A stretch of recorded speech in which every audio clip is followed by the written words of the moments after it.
Welcome to Succeed with Shanice, a podcast about keeping it real and helping you thrive in every aspect of your professional journey. I am Shanice, the CEO, sharing my unique perspective as a Black woman in HR and business ownership, and spotlighting conversations where BIPOC experiences in the workplace are shared, valued, and celebrated. Hey, Succeeders. This is your host, Shanice, the CEO of Succeed with Shanice podcast. Thank you for tuning in again with me. I'm so very excited for today's discussion because this season is the season that we are welcoming new graduates into our workforce. They all come with fresh ideas, innovative strategies, and a desire to be fulfilled in meaningful work. So gone are the days, leaders and professionals out there where graduates are just taking any job for the sake of having a job or a paycheck. These graduates are specifically motivated and intentional about where they want to position themselves in and position their gifts. So, what do we do as leaders, organizational leaders, entrepreneurs, seeking interns and assistants out there? What do we do to be their number one choice? Well, I have the answer for you today. And it really all comes down to building an environment that centers their development and their growth. In today's episode, I'm going to cover how we as organizational leaders can recruit and retain the best talent by simply encouraging a coaching workplace environment. Now, several organizations have already achieved success in this area, and we'll dive a little bit into that. But what I really want to discuss is how and why a coaching culture is necessary to attract and retain this new era of workers. By fostering mentorship, organizations like ours can harness the innovative ideas and the fresh perspectives that these new graduates bring to the workforce. So let's go ahead and dive right in.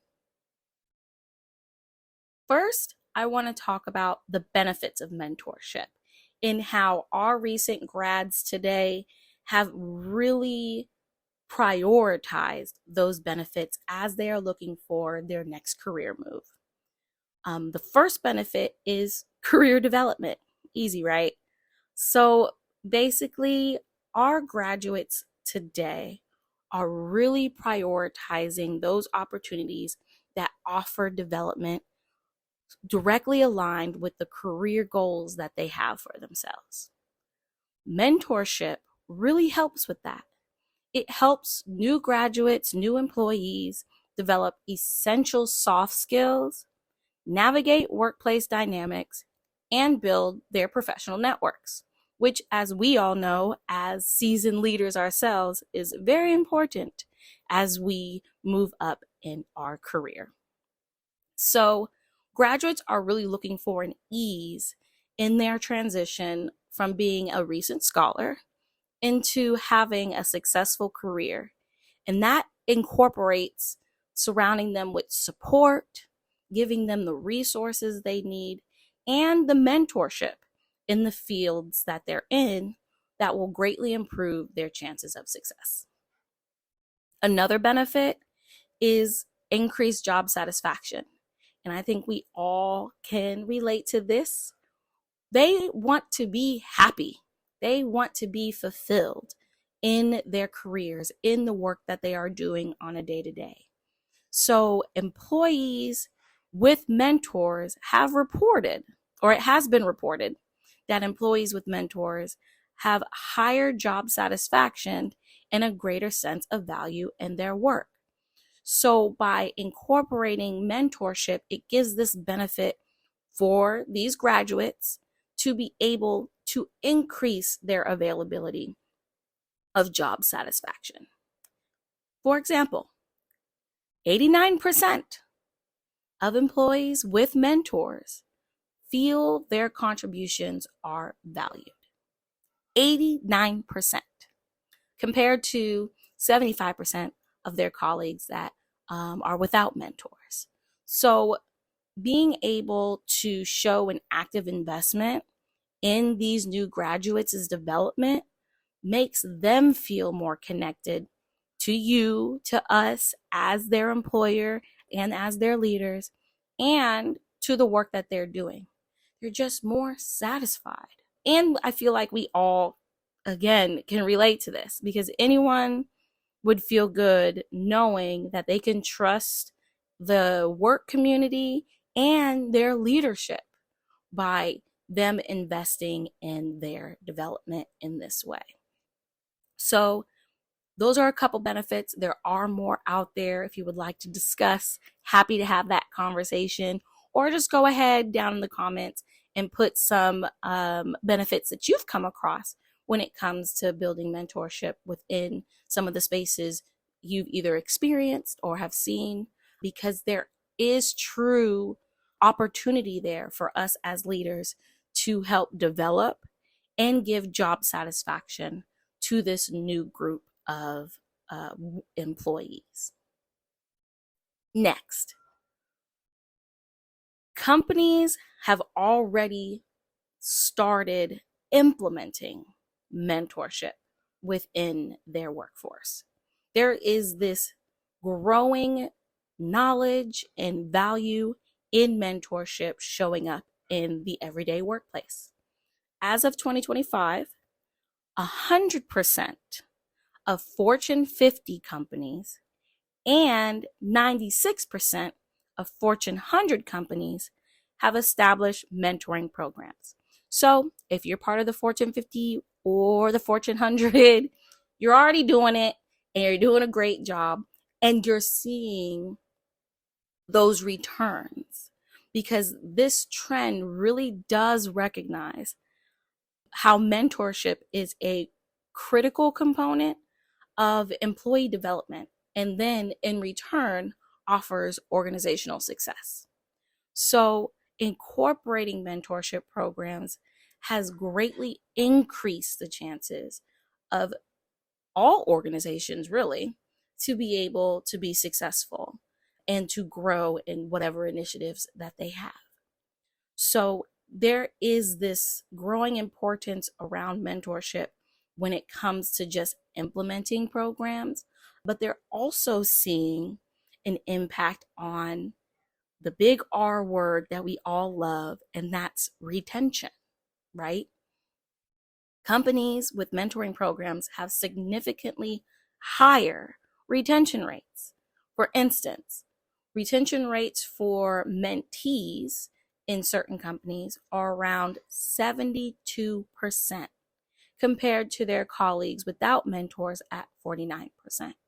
So they're seeing a trajectory of mentorship offering this space for employees to want to stay with the company and grow within that company. So it is never too early, I feel, in providing your employees with career mentorship or career coaching, because having a mentoring relationship established at the start or at the time of their onboarding is the surest way for them to achieve whatever career goals they have, but also for you as an organization and employer of choice to achieve your organizational goals and initiatives as well. I want to pause here to give a brief example just to kind of bring all of this information home and give you a visual of how mentorship culture and coaching culture can improve the relationships and dynamics of your employee constituents. So I started off in my HR career, luckily and blessed, with a mentor. I was able to connect with this individual. I was able to ask the questions and feel comfortable being able to ask those challenging questions and get the support and the resources I need that supported my development within the work I was doing at that organization, but also that aligned with my 3-year, 5-year plan. And yes, I did have a 5-year plan out of college going into my first job. And so having a mentor take care of, like really good care of, and give attention to my own growth actually drove me and motivated me to be more involved and more engaged in the work I was doing and the initiatives of the organization. It really strengthened my industry knowledge and it encouraged me to find my own career path. So when I say it's never too early to start connecting these recent graduates or any employee with a mentor, I truly believe that. I mean, early gives you the opportunity to be able to connect with that individual in a way that is meaningful for them and that they feel invested in. So consider mentorship as being a part of your onboarding process and a part of how you bring in new employees and engage them up front. Okay, so we talked about all of the wonderful benefits, right? How it drives retention in a positive direction, how it gives opportunities for career development. And I will be remiss if I don't acknowledge some of the challenges that we as leaders may experience when we're thinking about bringing in change like this, right? Well, with any change, but most specifically in bringing in coaching culture within our organizations. So some that I've come across are, one, barriers to provide effective mentorship. And you're probably like, Shanice, what are those barriers? Well, I'm glad you asked. Some barriers to look out for, especially in our organizations, is the lack of manager training and coaching skills. If managers who are literally there on the day to day with your employees aren't equipped and trained to be able to promote a coaching culture, they're not going to be able to successfully support that employee and make that employee feel engaged. So ensuring that you have the necessary resources, courses, and educational material to get your managers comfortable with the necessary coaching skills to be able to then coach their mentees or their team members is very important. Another barrier might be insufficient incentives for leaders to even adopt a coaching culture. So trying to identify the why behind it and then encouraging your leaders to understand and walk in that why is very important to also do up front as you're building this new experience in providing mentorship for your employees. So what does that look like? It could look like sharing with them the outcomes. What are the expected outcomes from this mentorship program? Well, one expected outcome could be a more laid out plan or idea of what our succession will look like. If we're starting again at the onboarding stage to develop these new bright-eyed employees, we're developing them to become the next generation of leaders within the organization. So being able to help your leaders visualize what that outcome can look like and how that directly supports and benefits and impacts them and the organization as a whole is really important. So it really starts with ensuring your management workforce is equipped with all the essential skills to support the coaching culture that you're looking for. offering opportunities for universal growth is one aspect that you can continue to message and address as you're trying to incentivize this new way of working and collaborating and building mentorship. So, effective mentorship is one barrier or challenge that you may have to overcome. And we discuss in solving that by offering opportunities for training in those essential skill sets for your leadership. Another challenge might be maintaining a long-term relationship. Effective mentorship often requires a commitment of at least 9 months, at least, allowing for deeper relationships and more significant impact on the mentee's career, right? Or the new graduate, the new employee. So consistency is key. I don't know how else to say, but you want to make sure that you're building a mentorship program that allows for consistency. Building a program that ensures longevity in the relationships being cultivated will provide the best possible results for you. Some organizations seek additional support in this to ensure coaching resources are available for a long period of time. I myself, or my company, is one of those resources and has been and is continuing to be used as a great way for my clients to support their employees while still keeping attention to, focus on, and time with their larger initiatives. So it becomes sort of a win-win for their employees, for them as an organization. And then I guess the third win is me, because I get to be a part of that journey. Making sure that you're assessing how to formulate the mentorship program while prioritizing consistency is really important, in keeping that commitment to the individual's mentorship of at least, again, I say 9 months. We've probably heard, like, in order for you to understand your role, you need a full year, full cycle, experience all the seasons of your specific position and the organization as a whole. So making sure that you're able to have those resources and support for that full cycle of development for them should be prioritized. So now that we've identified some challenges and solutions, because y'all know when you come to me, I don't just highlight the problems, but also find ways to fix them.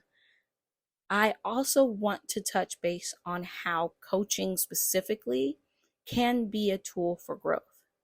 The employee and you as the employer will grow both in individual development and organizational development.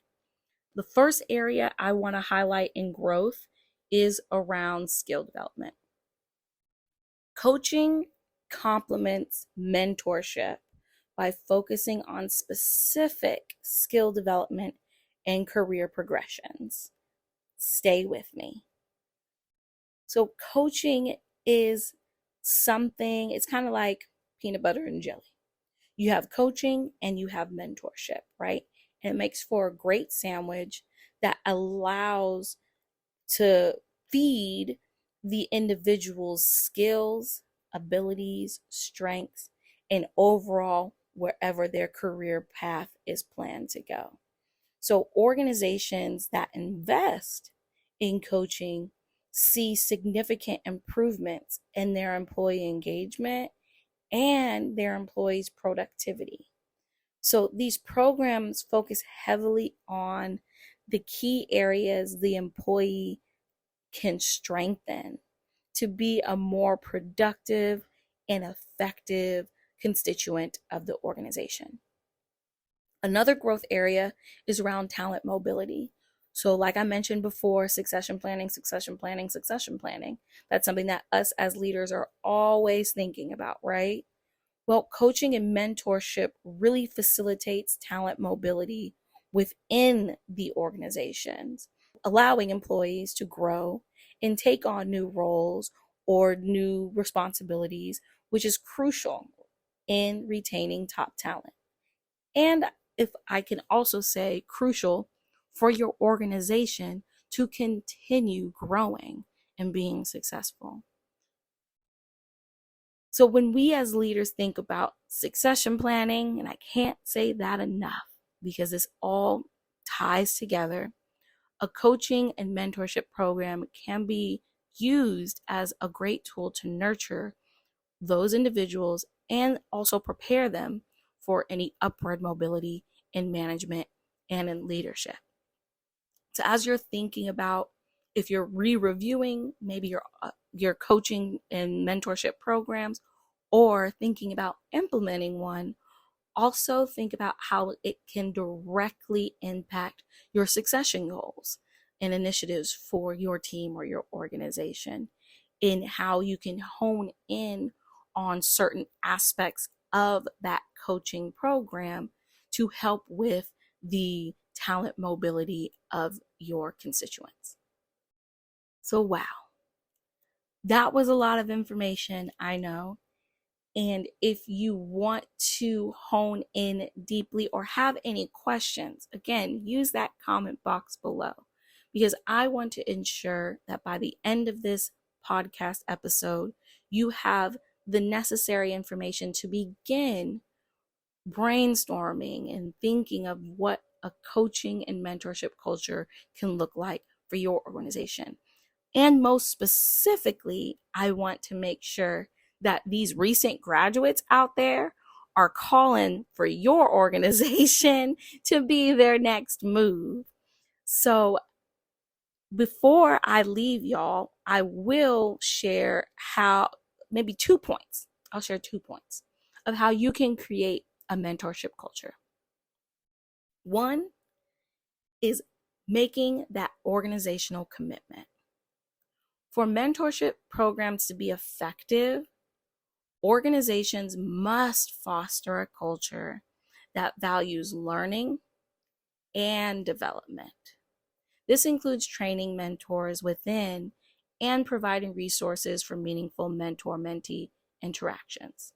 And if you are a smaller organization like myself, there are cost-effective ways to acquire these resources in addition to what you already have on hand.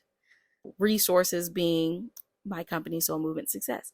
So feel free to contact me directly if you want to learn more about what those resources are and how you can build alignment and synergy to bring more of a robust coaching and mentorship culture to your organization.